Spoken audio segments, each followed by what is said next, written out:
Now, welcome to our review of the Flash movie, where we're going to start non-spoiler, but probably quickly move into spoiler territory. But we'll give you a warning, so if you kind of want our general take first, you can stick around, and then if you haven't seen the movie, you can head out after that.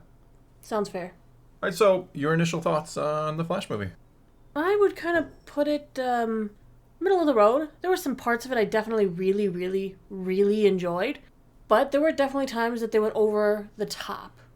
It wasn't bad. It wasn't great. It was an enjoyable time at the movies, I suppose, for the most part. For the most part. Yeah, Ish. and I'm basing this review. I'm gonna everything Ezra Miller related. I'm putting it to the back of my mind and just kind of trying to enjoy the movie as is. Because there are people in the world who probably went to this movie and had no idea about Well, any sure. of that too. But I mean, the thing is, there are a lot of people who made this movie.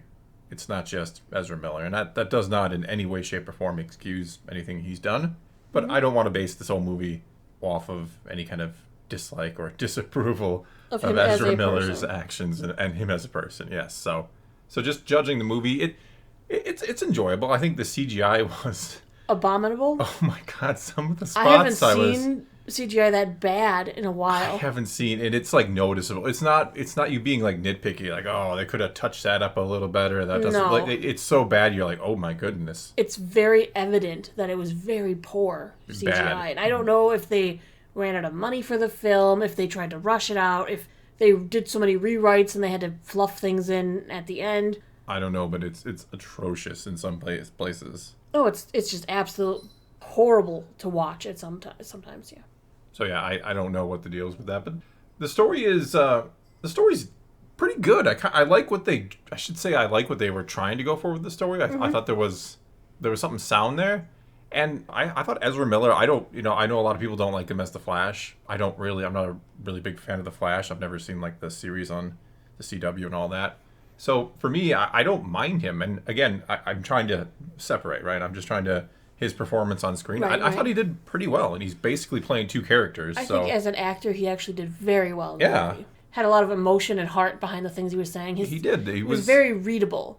He was. He was very, well done portraying emotion, and I guess we should move into we should move into spoilers. spoiler because it's really hard to. It is. I thought Supergirl, she was a highlight for me. I thought I was going to hate her because I was like, I really, I love Henry Cavill Superman. I absolutely love him. Oh yeah, me too. But I love than I the should. way they integrated her story into this. I thought she did a really good job playing that kind of angry. She played kind of, almost reminded me of Superboy from the comics. How, yeah. he's a He's clone kinda- and released yeah. and he's angry. And she came out angry and vengeful, but then she was touched by kindness and humanity, and I would say she does a great job. I can't remember Absolutely. the actress's name. She did a great job. My only complaint is they didn't actually do enough with her. I think The little She bit of could've story had you a get bigger with her, role, I think. yeah, you get a little bit of story with her, and I think it's pretty good. Mm-hmm. You kind of explain why it's not Kal-El and Superman. what changed, yeah. Yeah. Find So- out, that he was intercepted and her pod kind of just ended up continuing on without him. Yeah, so I think she did a great job. I think unfortunately they don't do quite enough with her, and then her story just kind of ends essentially. Right, she is fated to die, Yeah, which creates the paradox loop because Barry is trying to stop her death. but then you have to ask yourself, does she really die? Because he kind of goes back and fixes it, and that timeline I think still exists anyway. It was kind of I don't know. I actually think he was supposed to be undoing the timeline. I'm not entirely sure. I liked. Or at least undoing the convergence where those timelines all still exist, but they are remaining separate again. Yeah, I liked Michael Keaton's spaghetti explanation. I thought that kind of was gave you an nice. idea. It wasn't bad. It was a good explanation for how their universe works. Yeah, yes. but it kind of has the same problem when you watch like Loki and their explanation. You're just kind of like, well, that doesn't. If you really try to nitpick it and look into the details, you have a million questions, and a lot of things don't make sense. What I find interesting with the Supergirl storyline is if you want to look at, you could re-examine in a way. You could re-examine Man of Steel if you wanted. Think about it. Her job in that alternate timeline, we'll call it, her job was to come and be his protector on Earth. He was the last son of Krypton, and she was supposed to be in a different pod, but go with him to protect him. Yeah. We know in the comic book she ended up like circling the sun for a long time before she came by. That's how come she ended up younger than him. Yeah. But think of how that would have been in the original Man of Steel. It almost would have been the other way. Cal would have had no idea his older cousin, he was a baby, he would have had no idea she was supposed to be, in a sense, in a separate pod going along the same trajectory as him to look out for him here. there's nothing to say that Zod didn't find her. Oh, yeah. And actually destroy her and just never bothered to tell Superman because Superman wouldn't have known her. Or it's also possible she's still with the Russians. Or the Russians got her. Yeah, there's a lot of... It's, it kind of it's makes you interesting. question It's a what gateway, happened. yeah. What happened to Supergirl? It's unfortunate because that question will never be answered because the DC... This is... I think the next Aquaman is the actual last... I think so. Of this version of the DCEU. But who knows? They might decide to change their mind. And who knows? DC now just that they've can't done get this it right. movie with this alternate timelines universe, and look, Batman is now George Clooney again. Yeah, they picked the worst Batman. Meaning that they could easily recast Superman and just say that that's Superman now. Sure, there's a lot of things like it. I don't really know the plan with the new DCEU and James Gunn and what he's doing exactly. Mm-hmm. I don't generally keep up with it the same way I do Marvel and obviously Star Wars, so forgive me. But it was hilarious because when the Flash went back in time, I looked right at you and I said, I knew. He's going to go and make it so that his dad sees the camera, right? I knew that's how it was going to end. But then, no, he went to save his mother. And my brain went, wait, you can't do that. Well, I knew he was going to try to save his mother, but I knew the ultimate answer would be to just have his father look up into the camera so he could at least save his father. And that doesn't, in a lot of ways, that shouldn't change the timeline. It shouldn't be, I mean, in theory, it depends on how much you believe the butterfly effect, one person raising their head instead of lowering it, or... Yeah, in theory, you could have somebody come in and they're buying that same tomato paste or sauce, whatever it was, and they can't reach it on the top shelf, so they have to go get somebody else to reach it for them. And, you could still butterfly out into a whole different kind of reality. But it's interesting because of the fact that the technology still hadn't been fixed enough, so they still couldn't release his father from jail. So it's not like he was raised by his dad instead, because they still couldn't clear him. Yeah, I'm saying that's probably would have the least impact on the timeline, in theory. In theory, yes. But you never know what ripples out from it, of course. Well, we walked away from the theater, and I'm like, he still doesn't know who killed his mom. His mom's murderer is still scot-free. Didn't get caught with the murder because Barry's dad was in jail for it the whole time, so he's... I would have still wanted to know who killed my mother, one way or another. Yeah. I think in the comics, that in one of the universes, because there's a lot, Reverse Flash killed Flash's mom. I don't know. I don't read too much in the DC. Yeah, I'm not a huge DC guy. I also figured out pretty early that the guy who knocked him out of the timeline was going to be the alternate Barry. I mean, I think that's part of the problem is nothing really surprised me. Not that it has to, subvert my expectations, but pretty much everything seemed pretty obvious where it was going. Yes, it did. And then let's move on to the interesting topic, nostalgia bait. Yeah, it feels feels like... like... every Michael Keaton thing that they were going to do, I called ahead of time because I was like, they're going to do the moon thing. And then he even used, the grapple out of the... How much do you weigh? How much do you weigh? He had to say the let's get nuts line. Yeah. He had to do it reminded me a little bit when he shot the balloons in the original Batman. He tethered them to follow him, and then he tethered those two ships. So I was like, he's using his tether thing. And I didn't even catch that. He had to go up and silhouette into the moon. We had to pull out the Joker. Yeah. Yeah, we had to pull that out because that was what was found on Jack Nicholson's Joker's body when he fell and died. Yeah. I was like, they're just pulling every piece of nostalgia they could out. I mean, they had the actual mansion, the actual Wayne Manor.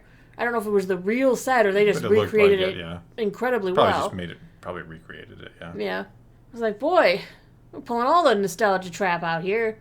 And then it continued into the convergence scene. Convergence thing, which didn't really even serve a purpose. Other than to show that he was destroying universes? Yeah, I guess, but he should just know that it was bad by that point. Well, you didn't necessarily need that to even showcase, because Barry 2 saved Barry 1 from Barry 2. Yes. I think I know what you're saying. I mean, he was saving him because he wanted to save him. I don't know if it was entirely fueled by the fact that, look what you're doing! You're destroying the whole universe! Just to save Cora Zor-El, who we didn't know more than 20 minutes. Because he instantly fell in love with her.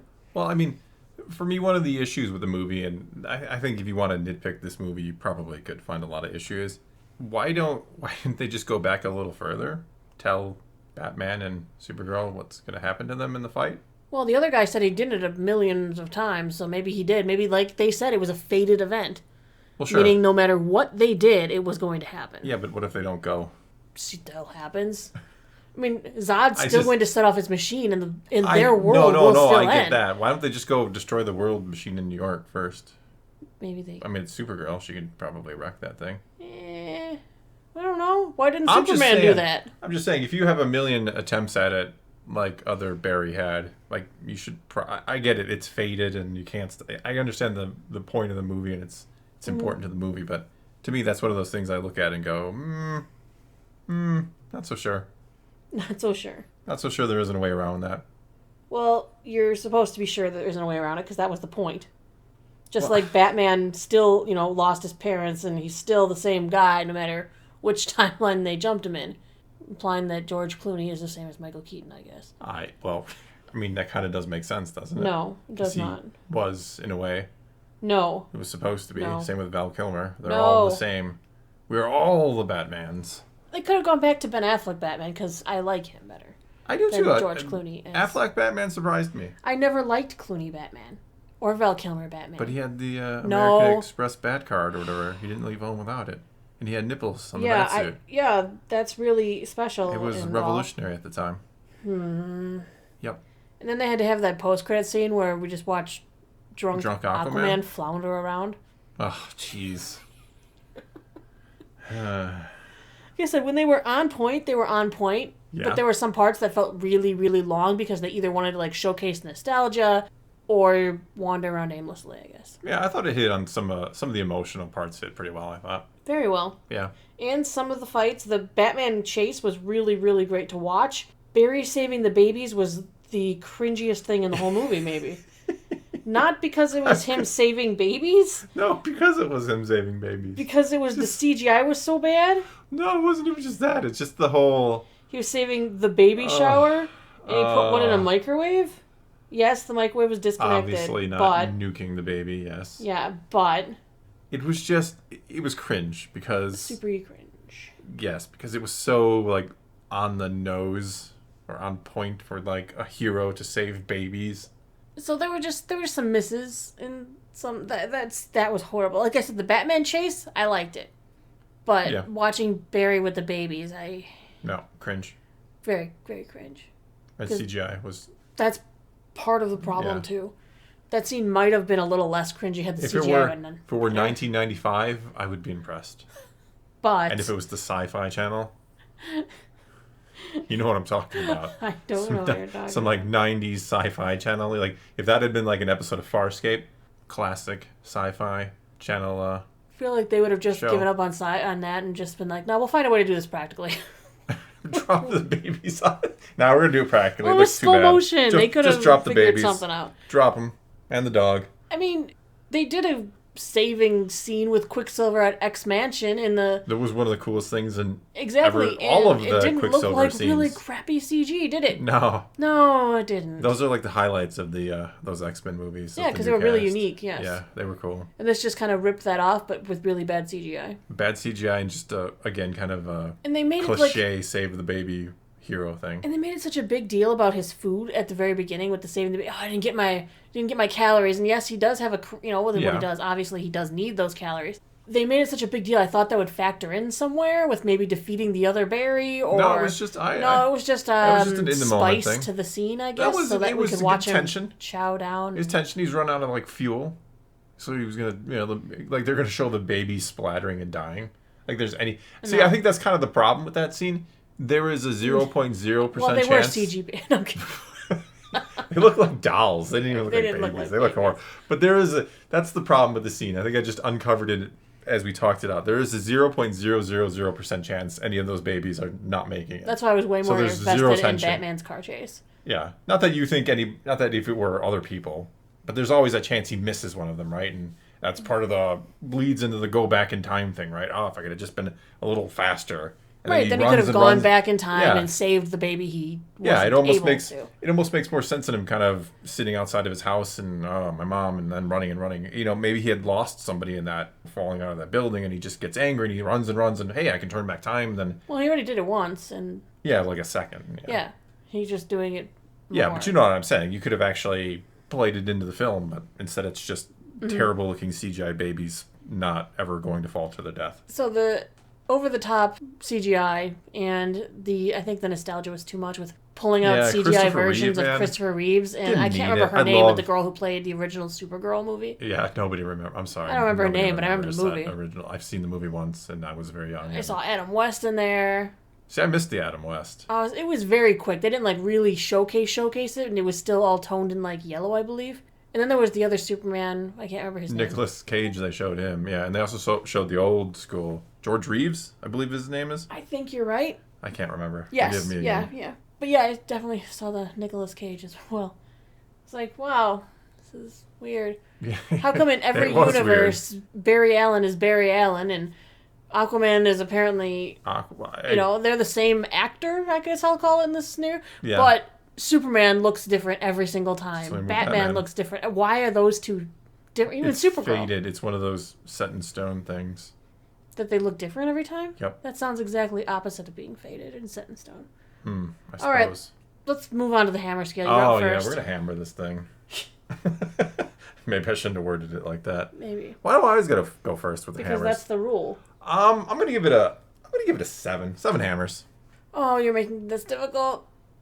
I will also give it 7. I'm teetering because the CGI was so jarring. I was teetering down, but I thought the Supergirl was exceptional just because she was it was a fresh take. I actually really, the outfit, her superhero suit grew on me. I didn't think at first I was going to like it. I'm like, well, it's not the costume. It's not the Michael Turner version of the costume, which is like my favorite of all time. You love Michael Turner. Rest in peace. He was amazing. Phenomenal, yes. I don't think anybody's ever drawn the I even liked, I figure loved quite like that guy. the New 52 version of her outfit as well. I actually read the New 52. Yes. I love Superman. I've loved it since the Christopher Reeve movies when I was a kid. That's kind of what started me into the comic book path in the first place. So, it was kind of weird. I probably talk about CGI and stuff, deep faking and AI in another video at some point, a Ramble video, because I think there's an interesting topic there. But just say, for now, it was weird seeing him. Yes, but her new outfit grew on me. Her look I thought was really fresh. The story that they gave her, I liked it a lot. In the short time she had on screen, I thought she really shined. I thought she shined, She was actually a really powerful piece of the movie. She was one of the more interesting parts of the movie, which is why it was kind of disappointing not to get a little more. And like I said before, not to really get a ending other than to assume she's dead or was fated to die. That she was fated to die, yeah. But I like that you bring up, where is she in Man of Steel? Right, where is she originally? Interesting. Yeah. Either she was possibly captured by the Russians and she's still being held somewhere. Yeah, it's Russians. Or Zod maybe Zod got her. Or she's still floating around the sun. Why would Zod bother to talk to him? Talk to him. He wouldn't know. He'd never met her. He was a baby. He was a baby. Yeah, it doesn't mean anything. Whereas it means something for her because she that you never knew that he existed and was supposed to come and protect him. All right, so 7 hammers each. We've rambled on enough about this one, I think. I think so too, but this one I think needed a ramble. Yeah, I think who knows where the DC universe goes. Well, Blue Beetle is after Aquaman, right? Yes, it is. And that's the first one in the Gunn universe, I could call it. The James Gunn. The Gunn. No, we're just calling it the Gunverse. Anyway, that's all we got for you this time. So now it's your turn to take to the comments below. And if you've seen The Flash, tell us what you thought. Do you agree? Is it around a 7? Is it less? Is it more hammers? Give us your scale down below. Let's talk some Gunverse DC. Until next time, thanks for watching.